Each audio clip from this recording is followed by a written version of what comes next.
Millionaire hires a nanny for his sick son, installs cameras, and discovers something shocking. The Cortez mansion stood imposingly against the Boston sky, its mirrored windows reflecting the setting October sun. Leonardo Cortez watched the city from his office on the top floor, a glass of whiskey untouched on the mahogany table. His dark brown eyes were fixed on a distant point, while his mind wandered through the empty corridors of his own life. The soft sound of the door opening brought him back to reality. Margaret, his assistant for over a decade, entered with a black folder in her hands. "Mr. Cortez, the CVs of the candidates you requested," she said, her voice professional, though Leonardo detected a note of concern. She knew the situation too well to maintain total neutrality. "How many this time?" he asked, turning his chair to face her. 15, all with excellent references and experience with children who need special care. Leonardo picked up the folder, quickly flipping through the documents. Each candidate looked perfect on paper, but he knew better than anyone how appearances could be deceiving. "Schedule interviews with the top 3 for tomorrow," he said. Margaret hesitated. Dr. Matthews called. "He insists that Lucas needs stability. Changing babysitters every 2 months isn't. I pay Dr. Matthews to look after my son's health, not to give me advice on how to run my household." Leonardo cut in, his voice as icy as the wind outside. Margaret nodded, recognizing the cue to leave. Before she left, however, she stopped at the door. "Lucas asked if you'd have dinner with him tonight." A muscle tensed in Leonardo's jaw. "I have a video conference with investors in Tokyo. Tell him that." He paused, remembering the disappointed expression his son always had when he received his apology. "Cancel the conference. I'll be there at 7. Alone again." Leonardo opened the top drawer of his desk and took out a photograph. Catherine was smiling in the picture, her green eyes shining with the same intensity that Lucas had inherited. 5 years had passed since the accident, but the pain remained as vivid as on the first day. Downstairs, he heard Lucas's characteristic cough, followed by the gentle voice of Mrs. Peterson, the temporary nanny. She was the 5th this year. Leonardo knew he needed to find someone permanent, but the idea of entrusting his son's care to a stranger terrified him. Walking down the marble stairs, he found Lucas in the living room, wrapped in his favorite blanket, watching a documentary about the oceans.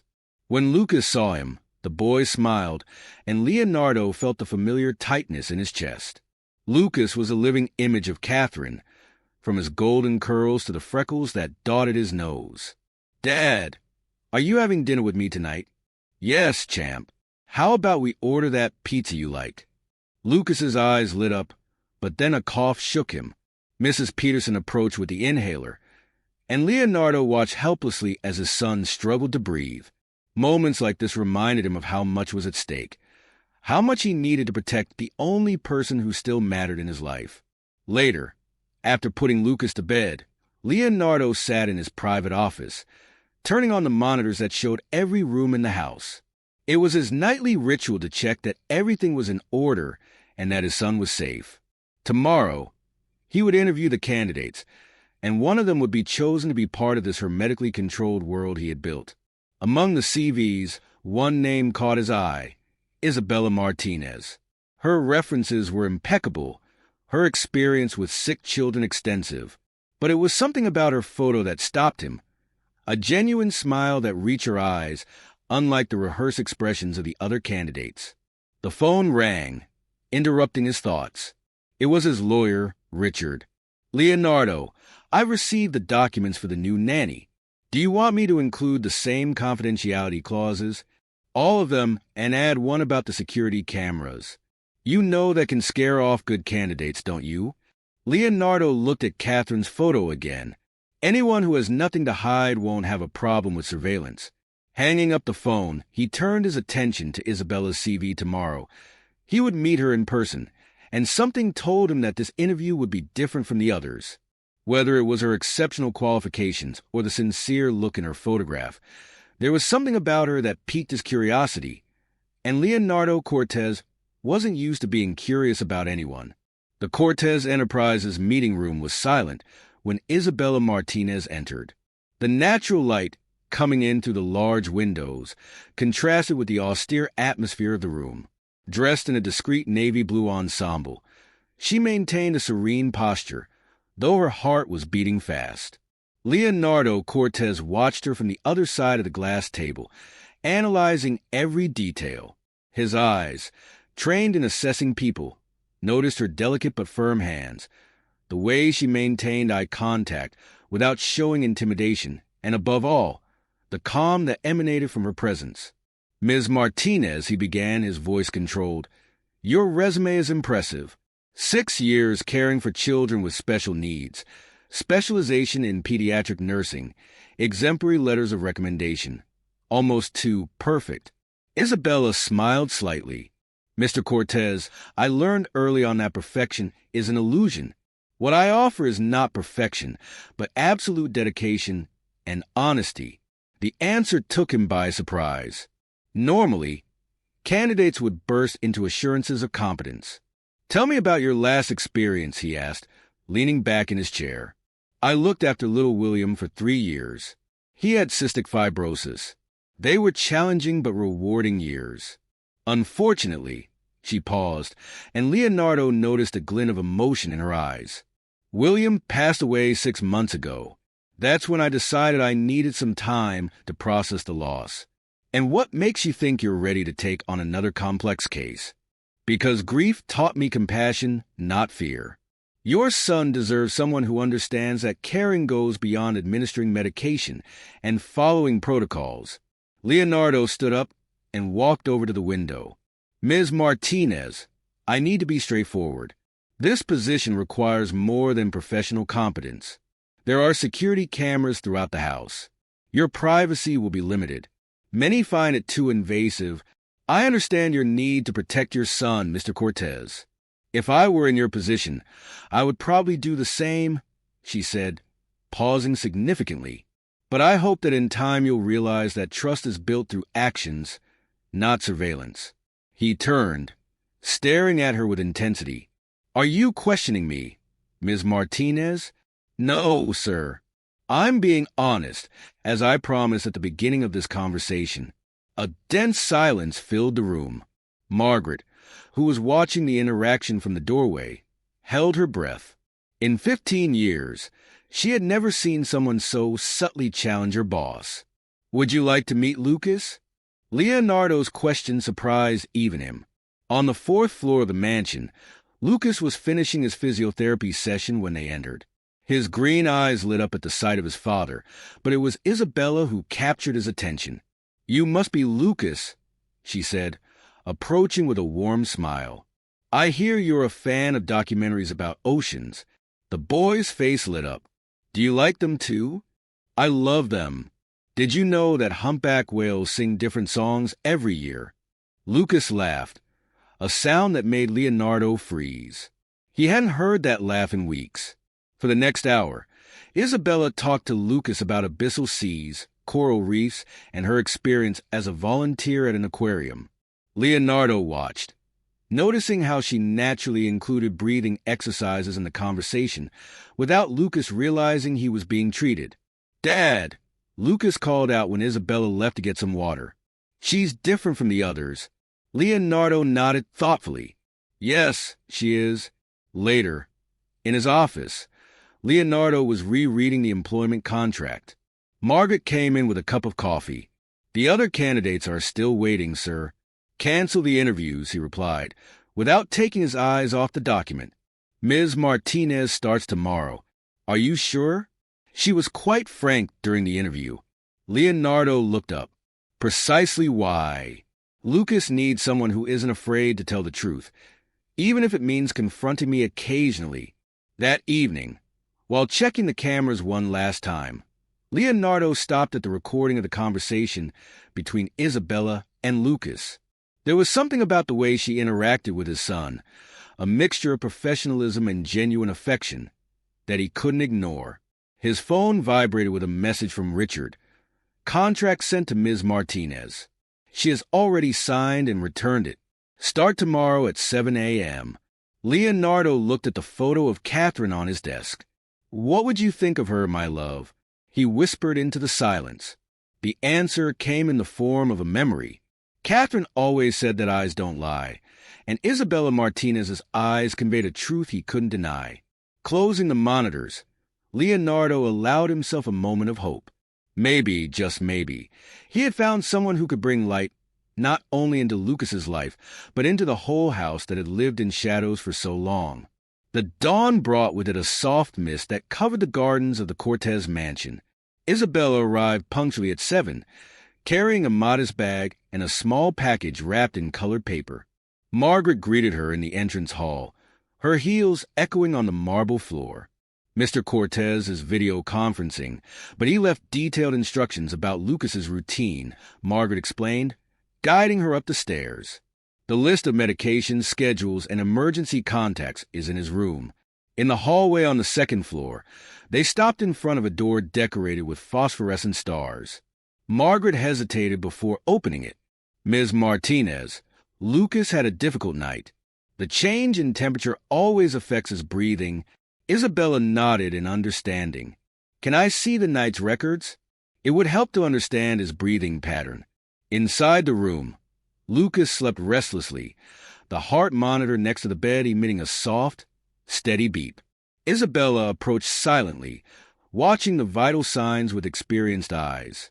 "Good morning, little navigator," she whispered as Lucas began to wake up. The boy opened his eyes slowly, a faint smile appearing on his pale face. "You really came?"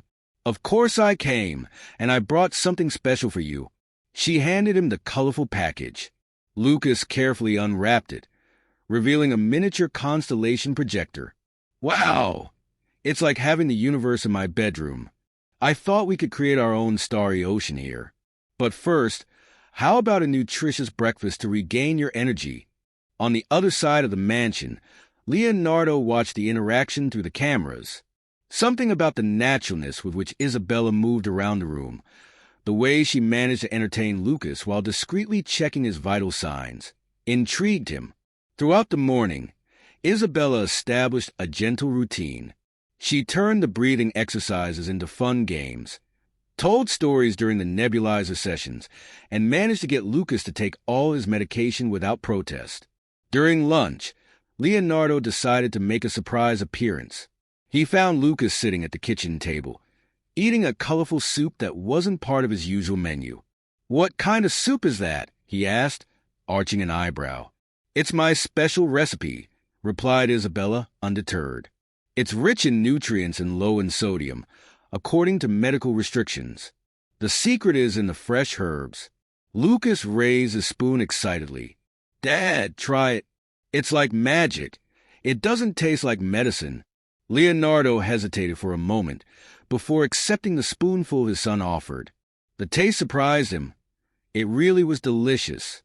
"Ms. Martinez, can we talk in private?" In his office, Leonardo closed the door. "I appreciate your initiative, but any changes to Lucas's diet need to be approved first. With all due respect, Mr. Cortez, the soup follows all dietary restrictions. I have the complete composition here." She handed over a detailed sheet. "Besides, I've noticed that Lucas is resistant to eating. Turning the meal into something pleasurable could help his recovery." Leonardo studied the document, looking for flaws. He found none. "There's something else I need to discuss," she continued. Lucas mentioned that he'd like to see the garden. With the weather improving, a few minutes of morning sun would be beneficial for him. "Absolutely not. The outside air can strengthen his immune system under controlled conditions," Isabella interrupted. "Isolating him completely from the world won't protect him forever." The silence that followed was tense. Leonardo struggled internally between his need for control and the logic of her words. "One week," he finally said. "Give me positive results in a week, and I'll consider your suggestions about outside activities." In the evening, after Lucas had fallen asleep, Isabella was organizing her notes when she came across a drawing he had made. 3 stick figures, one tall, one small, and one medium-sized, all smiling under a starry sky. "Leonardo, who had spent the day alternating between meetings and monitoring the cameras, found the drawing on his desk the next morning with a note attached. Mr. Cortez, Lucas has a heart bigger than his room and dreams bigger than his limitations. He drew this today, talking about how nice it would be to watch the stars for real one day. Sometimes the greatest acts of protection involve allowing small, calculated risks respectfully. Isabella Martinez. Sitting back in his chair, Leonardo looked longingly at the drawing. Catherine's words echoed in his mind. Love without freedom is a gilded cage, my love. For the first time in years, he allowed himself to wonder if his protective methods weren't actually stifling Lucas's chances of living fully. On the monitor, he watched Isabella adjusting the star projector, creating a private universe on the ceiling of Lucas's room. Lucas laughed, pointing at the constellations, his eyes shining with a joy Leonardo hadn't seen in a long time. Perhaps, Leonardo thought, it was time he learned to let go of the reins a little. Isabella's first month at the Cortez mansion passed quickly, bringing subtle but significant changes. The most noticeable was Lucas's frequent smile, which now echoed through the previously silent corridors. Leonardo watched through the cameras, noticing how his son seemed stronger, more lively, despite the limitations of his condition. One particularly clear morning, Leonardo canceled an important meeting when he saw on the monitor that Lucas was having a respiratory crisis. He rushed to his son's room, only to find Isabella already controlling the situation with a confidence that left him speechless. "Breathe with me, Captain," she said softly, sitting behind Lucas on the bed and guiding his breathing. "Remember our story about the diver? Let him go up to the surface very slowly." Lucas, leaning against her, followed her breathing rhythm, his small hands squeezing her arms. Leonardo stood in the doorway, invisible to both of them, observing the intimacy of that moment. "All right," Isabella continued. "Now tell me 3 things you can see." The star projector, Lucas breathed calmer. "My ocean book and Mom's picture." Leonardo felt his heart squeeze. Catherine's picture was on the bedside table, smiling eternally at the son who looked so much like her. "Great. 2 things you can touch. My blanket and your necklace." Isabella smiled, letting Lucas play with the little anchor-shaped pendant she always wore. "Perfect. Something you can smell. The chamomile tea you make." The crisis passed gradually, leaving Lucas exhausted but stable. When he finally fell asleep, Isabella tucked him into bed with motherly care. When she turned around, she was startled to see Leonardo. "Mr. Cortez, I'm sorry. I didn't see you. How long have you been using this technique with him?" "The anchoring technique?" "Since the 2nd week. It helps prevent panic during crises by focusing on the senses." Leonardo ran his hand through his hair, a rare gesture of vulnerability. "Why wasn't I informed?" "It's in the daily report I send you," she replied softly. Page 3, paragraph 2 of last week's report. He remembered the document he had barely skimmed, too busy with mergers and acquisitions. Guilt hit him like a punch. "Mr. Cortez," Isabella hesitated before continuing. "Can I make a suggestion?" He nodded, still watching his sleeping son. "Lucas needs his father as much as he needs his medication. Your presence has a therapeutic effect that no treatment can replace. I have a company to run," he defended himself, but his voice lacked conviction. "And you have a son to love," she replied firmly. "Allow me to show you something." Isabella opened a folder she kept organized in the bedroom. "These are the records of Lucas's vital signs. Notice how the numbers improve significantly when you're present. Yesterday, during the dinner you shared, his saturation remained stable for hours." Leonardo examined the graph, his analytical gaze recognizing the pattern she was pointing out. "Why do you keep such detailed records?" "Because care isn't just about administering medication, Mr. Cortez. It's about understanding every aspect that affects his well-being."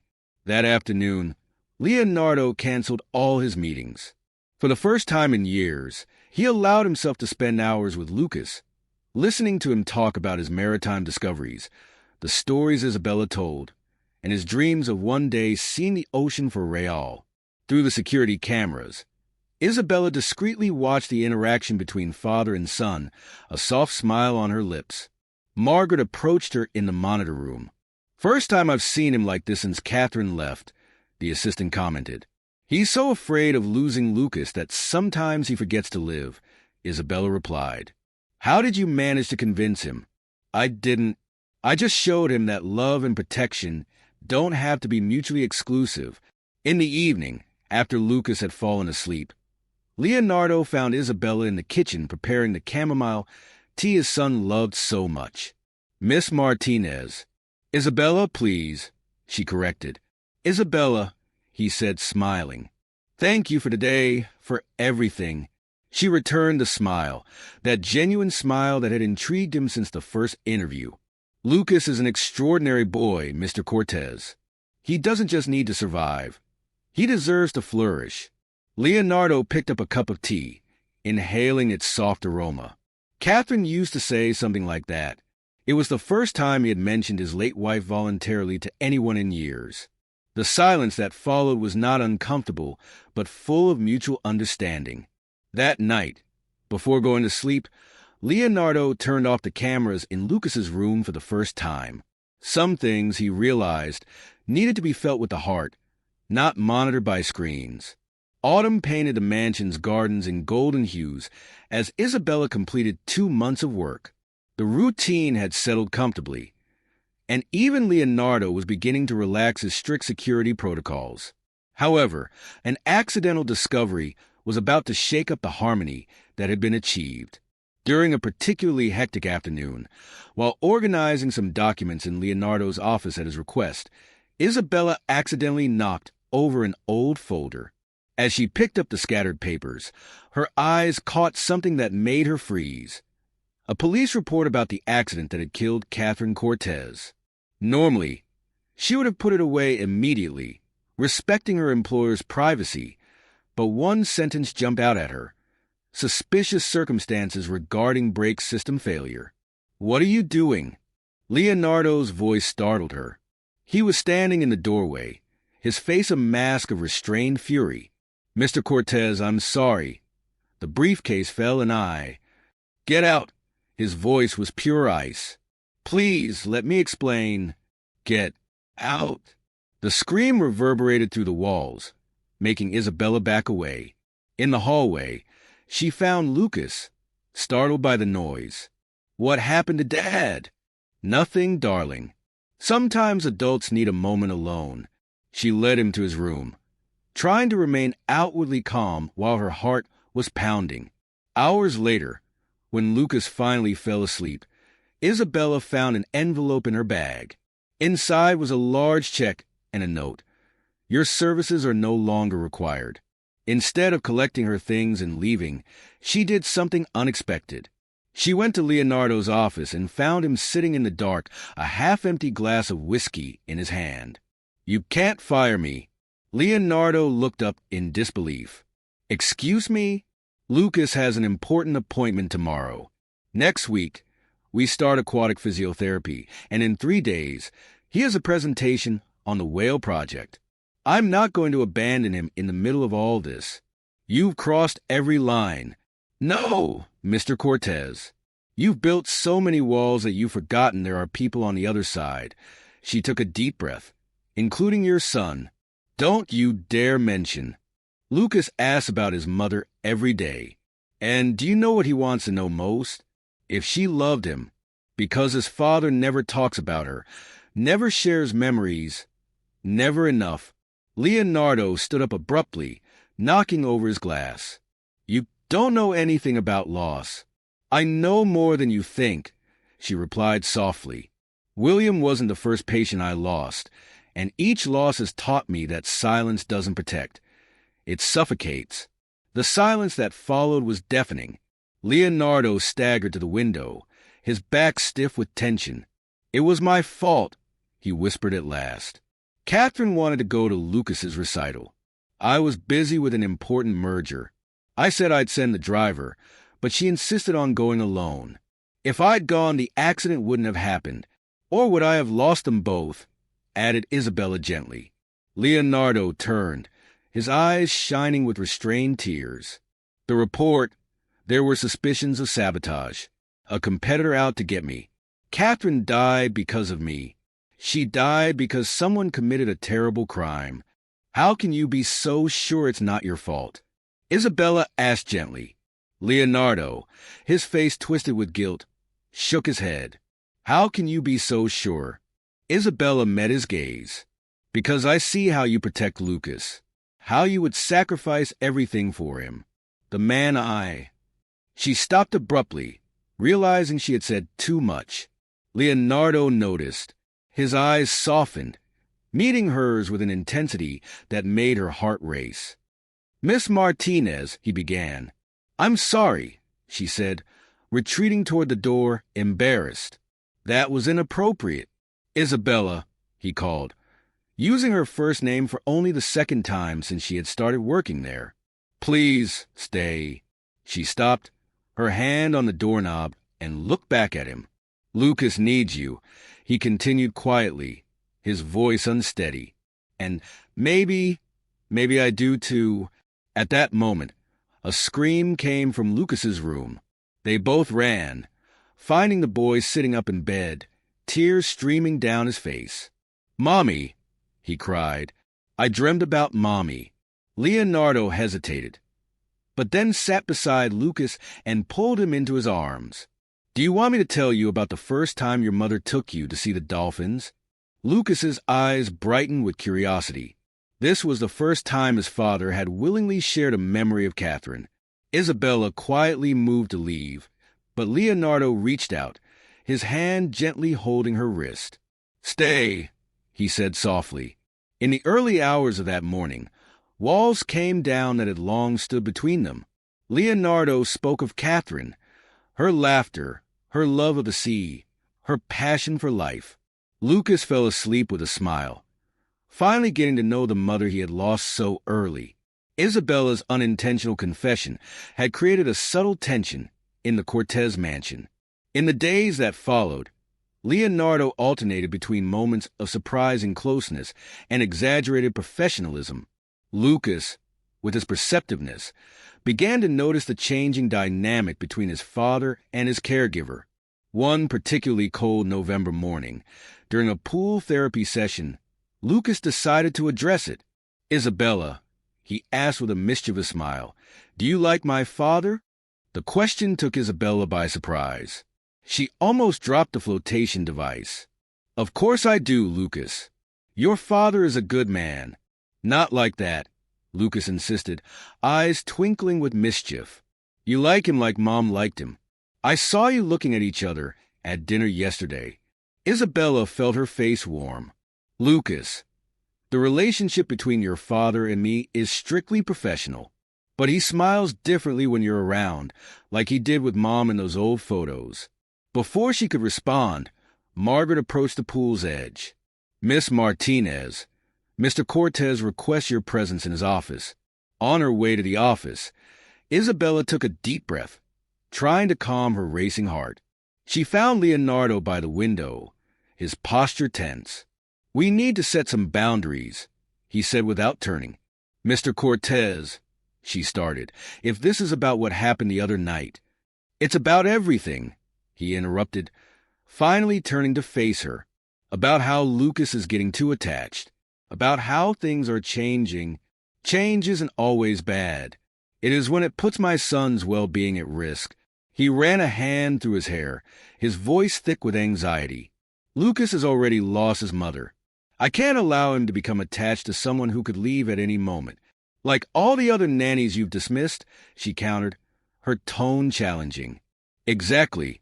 It was safer that way. For whom, Mr. Cortez? For Lucas, or for you? The silence hung heavy between them.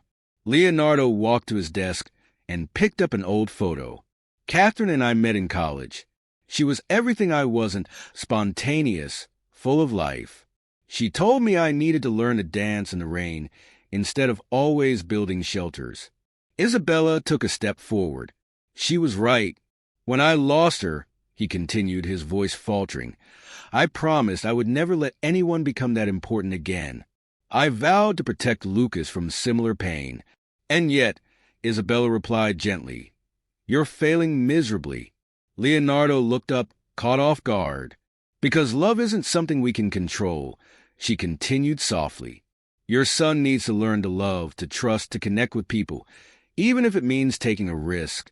Like you, he asked, almost in a whisper. Like anyone he chooses to let into his heart.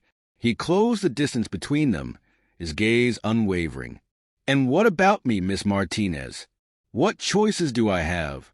She felt her heart race. The same as everyone else. You can hide behind walls. Or... She didn't finish, because he had come even closer, his hand brushing lightly against her face. Dad! Isabella! Lucas's voice shattered the moment as he ran into the office, dripping wet. Margaret hurried behind him with a towel. I'm sorry, Mr. Cortez. He insisted on showing off his swimming. Leonardo looked from Lucas to Isabella, and then at the photo of Catherine on his desk. 3 worlds, each demanding a piece of his heart. Lucas, you need to dry off and warm up, Isabella said, regaining her composure. Come on, before you catch a cold. As she led Lucas out, Leonardo called after her. Miss Martinez. She stopped but didn't turn. Tomorrow night, after Lucas has gone to sleep, can we continue our conversation? I'm not sure we should, Mr. Cortez. Please. His vulnerability surprised her. We need to sort this out. For Lucas, she agreed quietly, knowing they were both lying. It wasn't just for Lucas, and that was exactly the problem. That night, Leonardo turned off the cameras in Lucas's room. Some things, he realized, needed to be felt with the heart, not observed through a screen. A storm hit Boston the next evening, bringing rain, strong winds, and a severe respiratory crisis for Lucas. Leonardo and Isabella spent the night in his room, each coping with fear in their own way. She stayed calm, administering medication and monitoring his vitals, while he paced, alternating between calls to doctors and barely contained panic. His heart rate is too high, Isabella murmured, her eyes on the monitor. We need to calm him down. I've already called an ambulance, Leonardo replied, pale with worry. No, Isabella said firmly. Taking him to the hospital in this storm will only make things worse. Trust me. Their gazes met through the dim light of the star projector, Lucas's labored breaths filling the silence. Mr. Cortez, she called softly, I need you to sit here. What?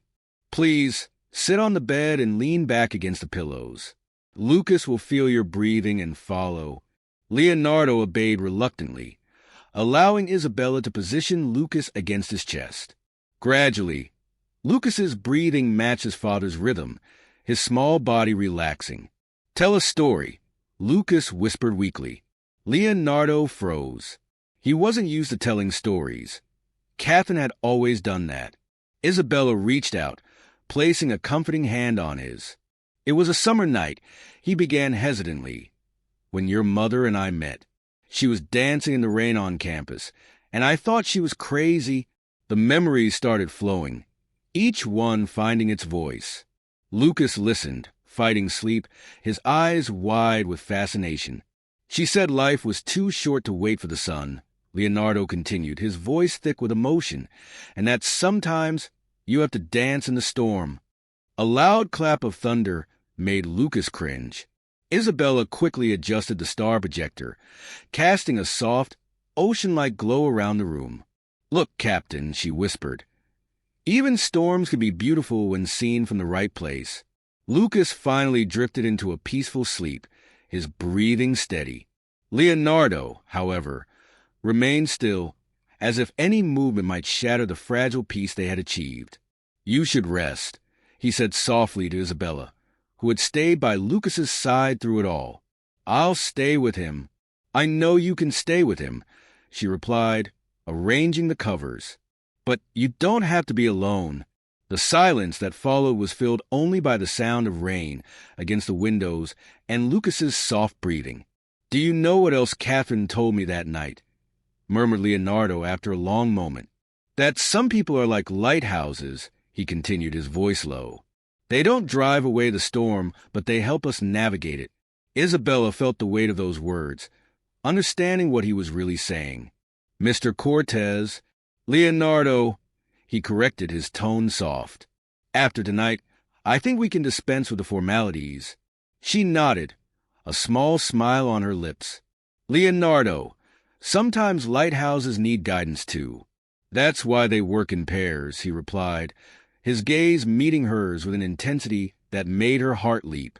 The storm outside began to subside, but the one raging inside them was only beginning to gain strength.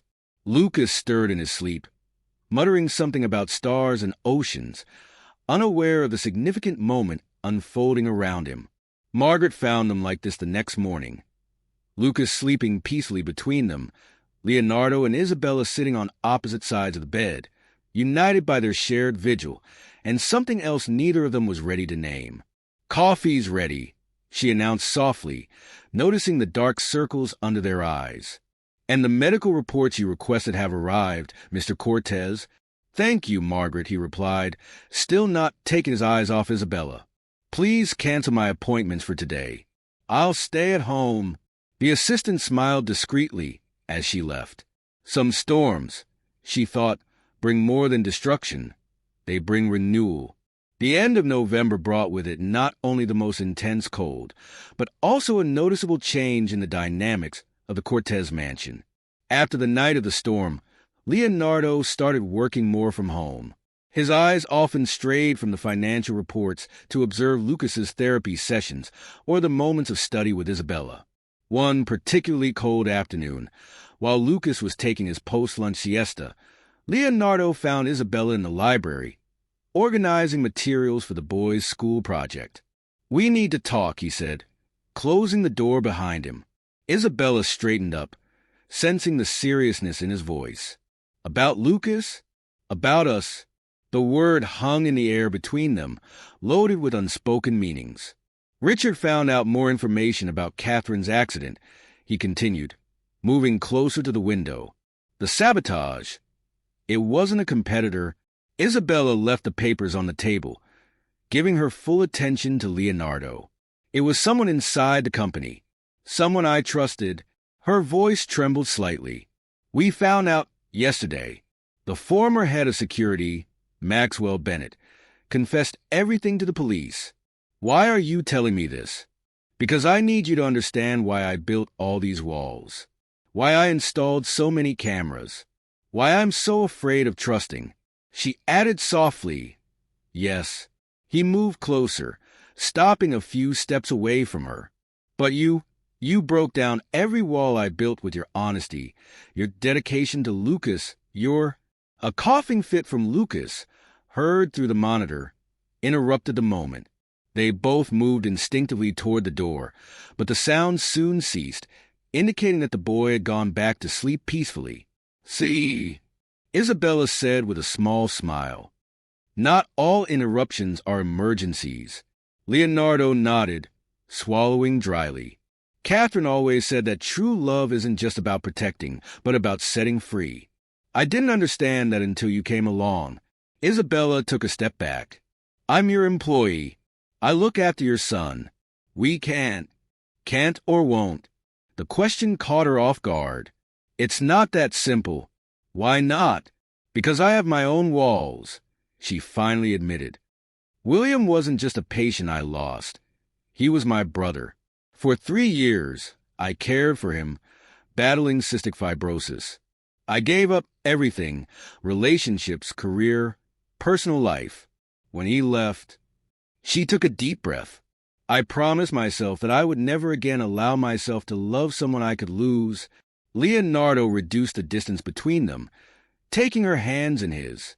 So, we're two cowards, two wounded protectors, she corrected, not resisting the touch.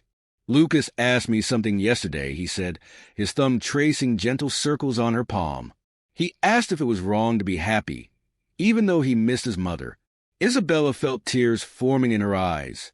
And what did you say? I said that Catherine would be furious if we thought that honoring her memory meant living in sadness. At that moment, the sound of footsteps in the hallway made them separate quickly. Margaret entered, stopping abruptly as she sensed the charged atmosphere. "Sorry to interrupt, Mr. Cortez. The council is waiting on the line." Leonardo nodded, reluctant to break the moment. "I'll be there in a minute."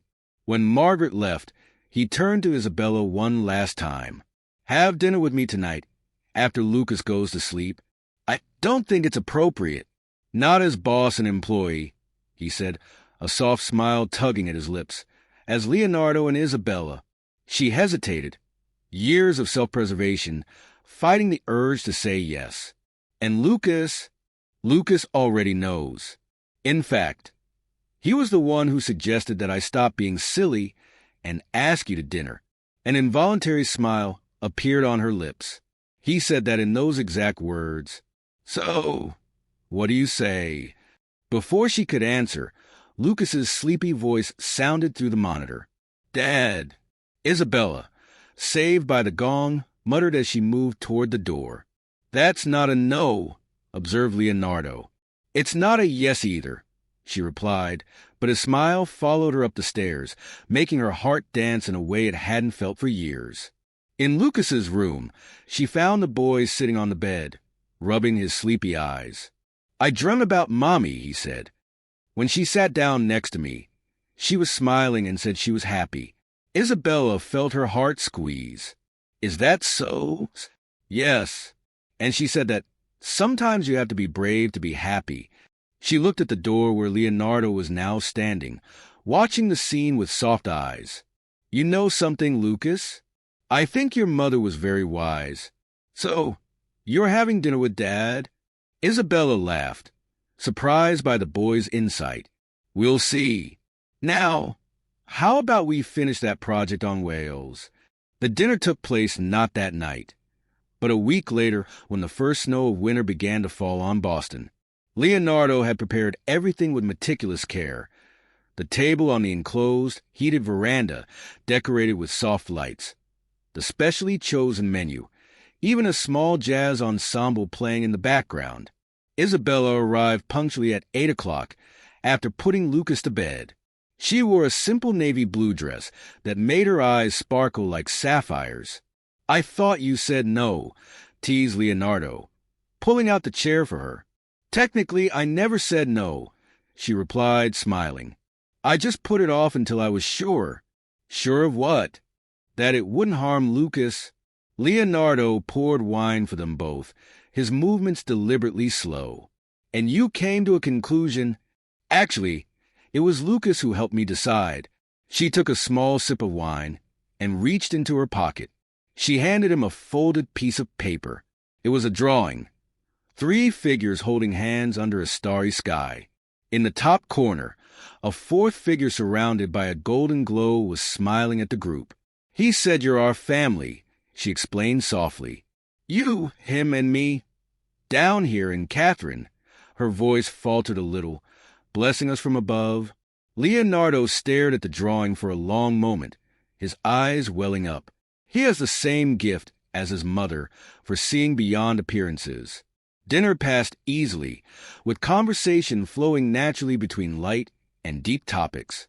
They shared stories about their lives before they met, about William, about Catherine, and the fears they still carried, but also the hopes they were beginning to nurture. "You know what I miss most about Catherine," Leonardo said as they shared dessert. "Her ability to see beauty in everything, even in storms." Like Lucas observed. "Like you too," Isabella added, her voice soft. He reached for her hand across the table. "You brought color back into our lives."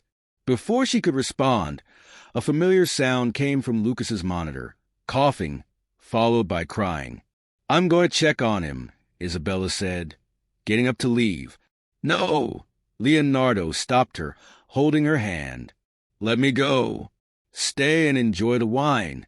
In Lucas's room, Leonardo found his son sitting on the bed, silent tears streaming down his face. "Hey, champ." "Nightmare?" Leonardo asked gently. Lucas shook his head. Fear of what? Of Isabella leaving like Mom. Leonardo sat on the bed, pulling his son close. Lucas, look at me. Your mother never wanted to leave us, and Isabella, she's not going anywhere. I can't promise what the future holds, son, but I can promise that I'll do everything I can to keep her in our lives. Will that do? Lucas nodded, snuggling into his father's arms. Dad. Do you still love Mom? Leonardo kissed the top of his son's head. I'll always love your mother.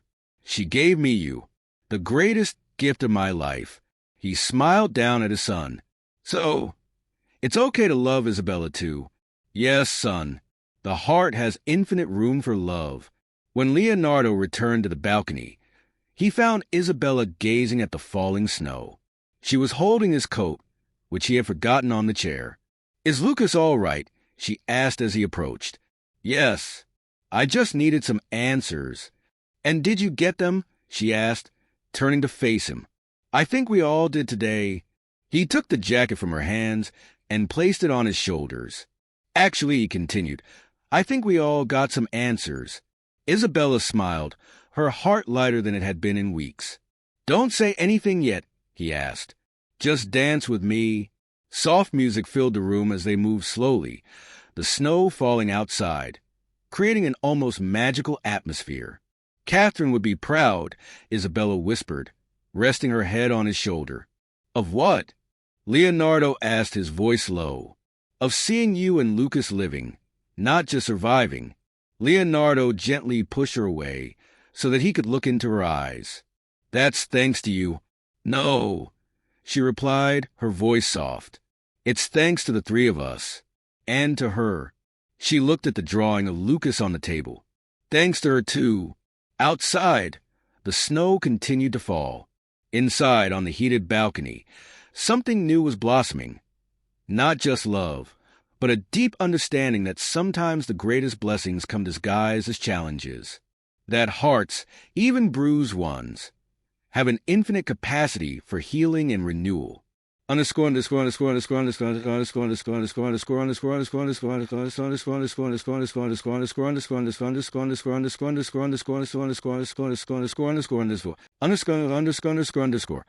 few weeks later, when the first signs of winter's retreat began to show, the Cortez mansion faced its first major test. Lucas had developed an infection that kept him hospitalized for 3 days, leaving Leonardo and Isabella on constant alert. At the hospital, their masks of composure were starting to show cracks. Leonardo alternated between frantic calls to specialists and moments of anguished silence, while Isabella kept a tireless vigil by Lucas's bedside.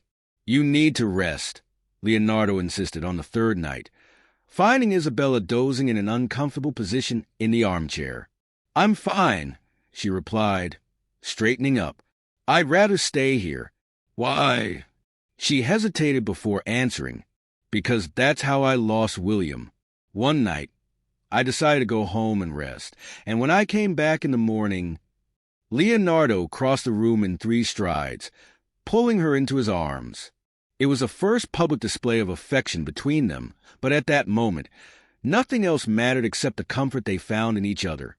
He's not William, she whispered against his hair. And you're not alone this time, he whispered back. Lucas watched the scene through squinted eyes, a small smile on his pale lips. You look like a couple from a movie, he murmured. They both broke apart, surprised to realize that he was awake. How are you feeling? Isabella asked quickly, regaining her professional composure. Hunger, Lucas replied.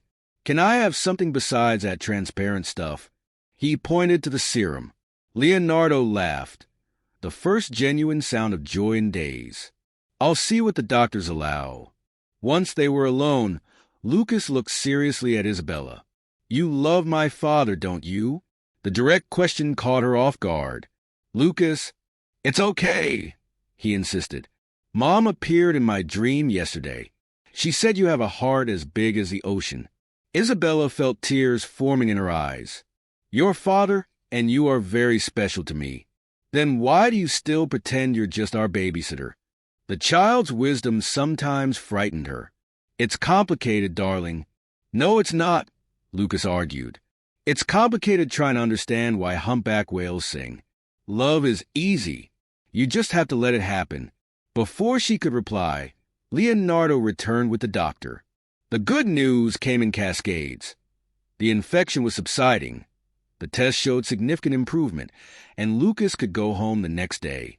That night, while Lucas slept soundly for the first time in days, Leonardo met Isabella in the hospital cafeteria.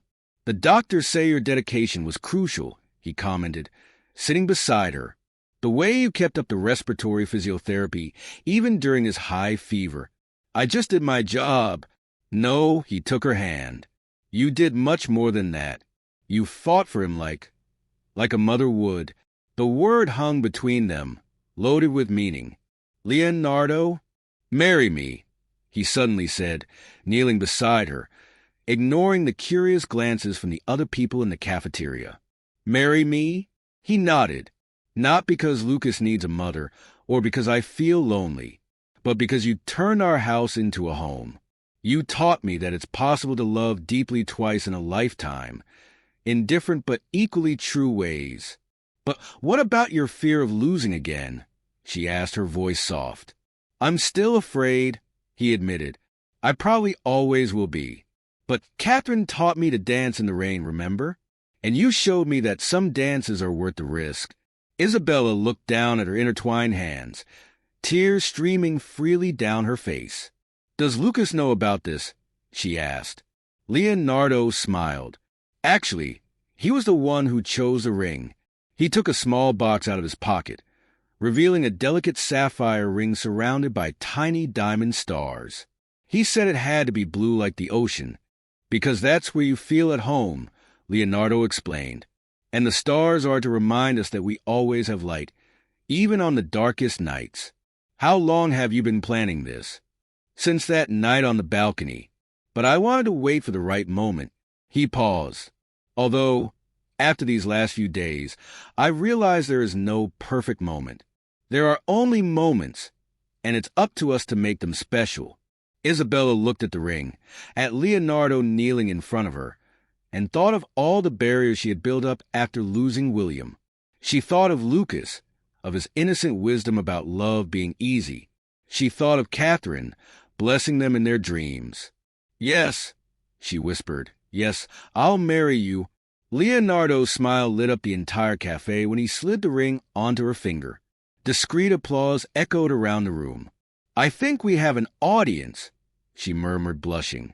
Let them see, he replied, pulling her into a gentle kiss. Some stories deserve witnesses. News of the engagement spread quickly. Margaret was the first to notice the ring on Isabella's finger when they returned from the hospital, and her knowing smile said that she probably already suspected it would happen. Isabella's transition from Nanny to Leonardo, Cortez's official fiancé, generated buzz in Boston's high society. The gossip papers tried to create sensationalist stories, but the dignity with which the couple handled the situation, always putting Lucas's well-being first, soon silenced the meanest tongues. One particularly significant morning, Leonardo found Isabella in Catherine's old bedroom, which had remained untouched for years. Are you sure you want to do this today? He asked, watching her look at the photographs on the walls. Lucas deserves to know more about his mother, she replied, gently touching a photo of Catherine, smiling and pregnant in front of the ocean. And I need to get to know her too. Leonardo hugged her from behind, both of them contemplating the memories preserved in time. She would have liked you. How can you be sure? Because you have the same sparkle in your eyes when you talk about making a difference in other people's lives. He paused, taking a deep breath. Catherine always said that our purpose in life is to leave the world a little better than we found it. Lucas appeared in the doorway, hesitant. May I come in? Of course, my love, Isabella called, holding out her hand to him. The boy approached cautiously, his green eyes, so similar to his mother's, taking in every detail of the room. She liked to collect shells, explained Leonardo, showing him a shelf full of different specimens. Each one had a story, like this one. Lucas picked up a delicate pink shell. This one, Leonardo smiled at the memory. It was from the first time she felt you move. We were on the beach, and she swore you were dancing inside her to the sound of the waves. Isabella watched the interaction between father and son, her heart overflowing with love and respect for the woman who had been so important in their lives. Can we keep some of her things in my room?" asked Lucas shyly. "Of course we can," replied Leonardo. "Actually, I was thinking of turning this room into something special." "Like what?" asked Lucas and Isabella simultaneously. "A memorial," said Leonardo. "A place where we can come whenever we want to feel her presence. Photos, her shelves, her favorite books. And we could add new things too, like photos of us, so she can see how happy we are," suggested Lucas. Leonardo felt tears well up in his eyes. "That's a perfect idea, son." That afternoon, the three of them worked together, reorganizing the room, not to erase Catherine's presence, but to celebrate her in a new way. Isabella found a diary among the books and, with Leonardo's permission, began to read it. "She wrote about you every day during her pregnancy," she told Lucas. "Look at this. Today, my little sailor has decided that 3 a.m. is the perfect time to practice swimming. Leonardo says he'll be an Olympic athlete, but I bet he'll be an ocean explorer." Lucas laughed. She was right. "I love the sea." While sorting through the photographs, they found a particularly touching one of Catherine dancing in the rain, her face lifted to the sky, radiant with happiness. "This was on our wedding day," explained Leonardo. "It started raining during the reception, and instead of getting upset, she pulled everyone out to dance in the garden." Isabella smiled, imagining the scene. She really knew how to turn ordinary moments into extraordinary ones. "Like you," said Lucas, hugging her around the waist. That night, after Lucas had gone to sleep, Leonardo found Isabella on the balcony, gazing at the stars. "What are you thinking about?" "About how love has many forms," she replied. "About how it's possible to honor the past while building the future." He hugged her, feeling the engagement ring between their intertwined fingers. "Do you know what Catherine wrote in her last diary?" Isabella shook her head. "True love is not possessive. It is like the ocean. It has infinite space to hold all the currents, all the tides, all the lives that pass through it."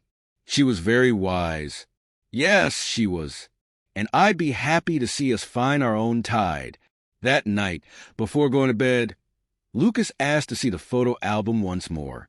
On the last page, he put the drawing he had made of his new family, including Catherine's golden glow in the sky. "Now it's complete," he said, satisfied. Isabella and Leonardo exchanged an emotional look. "Yes, it was complete," she whispered. Not because they had replaced what had been lost, but because they had learned that love has the power to expand, to create new spaces without diminishing the old ones. And somewhere, Catherine smiled, pleased to see that her family had found not just comfort, but a new form of happiness. The wedding day dawned with special clarity.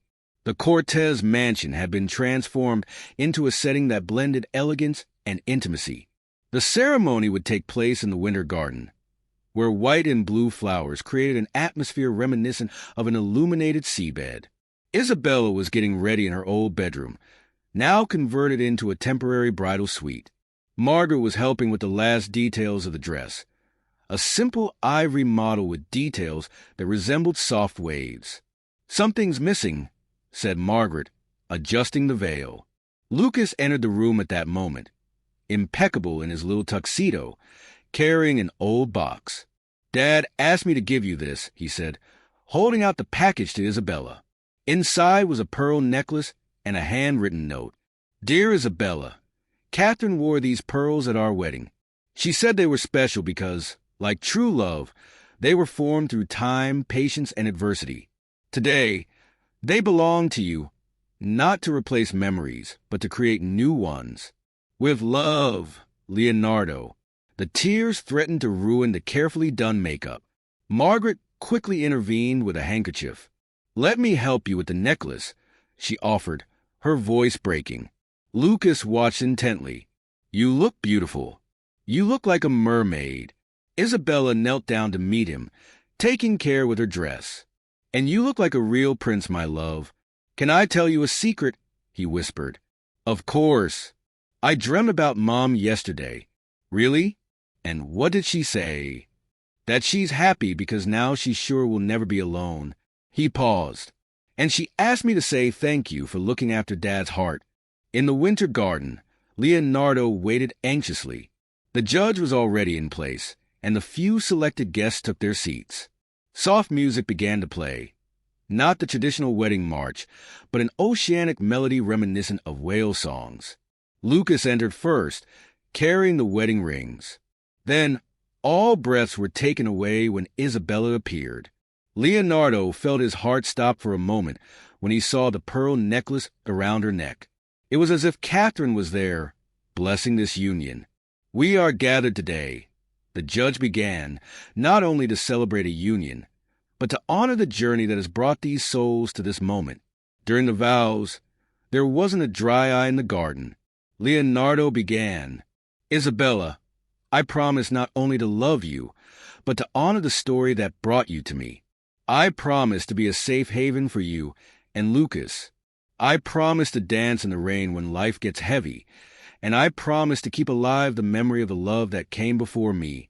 Isabella, her voice trembling slightly, said, "I promise to honor every part of who you are, to celebrate your strength and kindness, and to create with you and Lucas a future full of stars and waves. I promise to always remember that some storms bring blessings in disguise, and that true love knows no limits of time or space." Lucas, in his moment to hand over the rings, surprised everyone with his own words. "I promise to be the best son for both of you, and to keep all the love in my heart, that which is here and that which protects us from above." During the reception, which took place in the main garden, a light drizzle began to fall. Instead of running inside, the bride and groom smiled at each other. "I think someone wants us to dance in the rain," said Leonardo, holding out his hand to Isabella. The band started playing a soft version of La Mer, and soon all the guests joined in, dancing in the gentle rain. Lucas twirled among the adults, his crystal-clear laughter mixing with the music. Later, as the party began to wind down, the three of them met on the balcony, watching the rainbow that had formed. "Look," exclaimed Lucas, pointing to the sky. "7 colors, like the 7 colors of love." "7 colors of love?" asked Isabella, curious. "Yes. Red is Mom's love, which is still here. Orange is Dad's love for us. Yellow is my love for you. Green is nature's love. Blue is your love, Isabella. Indigo is the love that is coming. And violet," he smiled mysteriously, "is the love we don't know yet." Leonardo and Isabella exchanged emotional glances. Somehow, that child had perfectly summed up the complexity of their feelings. "You know what?" said Leonardo, hugging them both. "I think I finally understand what Catherine meant about dancing in the rain." "What?" asked Isabella. "That sometimes we need to let life surprise us, that the best moments come when we least expect them, and that love, true love, has many ways of manifesting itself." Night fell softly over the Cortez mansion, now no longer a place of shadows and fears, but a home where different kinds of love coexisted harmoniously. In Catherine's memorial room, a gentle breeze swayed the curtains, making the shells hanging in the window tinkle like a last blessing for the family who had learned that love, in all its forms, is eternal. If you could write a letter to be kept in a memorial room, as the Cortez family did for Catherine, what memories or unspoken feelings would you want to preserve for someone special? Please feel free to share your thoughts in the comments. Thank you so much for watching until the end.